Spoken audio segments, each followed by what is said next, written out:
தாய்மார்களே, பெரியோர்களே, 1000 பொய்யை சொல்வார்கள், 1000 அல்ல பல ஆயிரம் பொய்களை சொல்வார்கள். எதை பற்றியும் நீங்கள் கவலைப்பட தேவையில்லை. தயவு செய்து நீங்கள் எப்படி பேரறிஞர் அண்ணா அவர்கள் இந்த இயக்கத்தை தோற்றுவித்த போது கடமை, கண்ணியம், கட்டுப்பாடு என்று பேரறிஞர் அண்ணாவுடைய பொன்மொழிக்கேற்ப புரட்சித் தலைவர் எம்ஜிஆர் அவர்கள் உண்மை, உழைப்பு, உயர்வு என்று சொல்வார்கள்.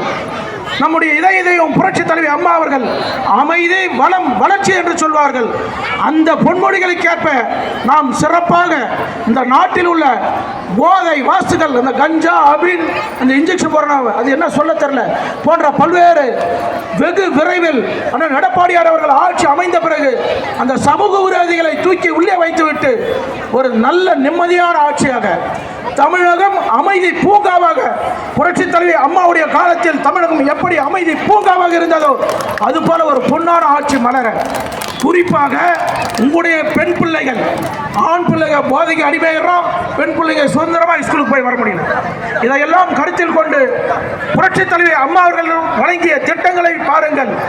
தாலிக்கு தங்கம் கொடுத்தாங்க, இன்னைக்கு அந்த திட்டம் இல்லை, யோசித்து பாருங்க. 1 லட்சம் ரூபாய்க்கு மேலே விற்கிது இன்னைக்கு ஒரு சவரன். லேப்டாப் கொடுத்தாங்க, அந்த திட்டம் இல்லை. ஸ்கூட்டர் கொடுத்தாங்க, அந்த திட்டம் இல்லை. திமுக எல்லா திட்டத்தையும் நிறுத்திட்டான்.